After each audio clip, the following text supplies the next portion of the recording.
Nhìn đâu vậy? Phải nhìn nữa, cần nhìn chứ. Tắt tắt này.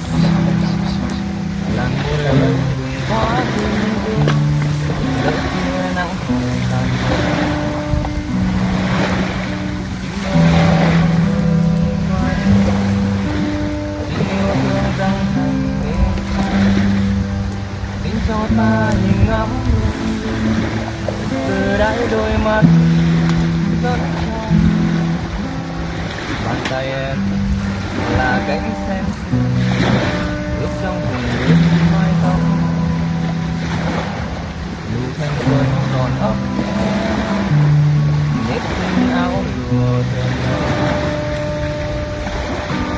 Trăm năm em về tình đôi tay ta dang rộng thân hoa Việt mà nào? xin cho ta một khắc theo ta vui chung em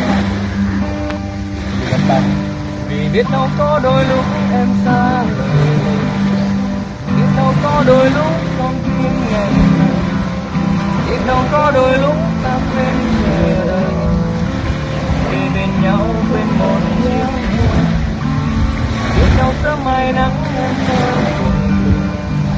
biết đâu sớm mai gió tan cơn mộng biết đâu đấy xin em lòng và xin cất lấy trái tim này nhớ nhung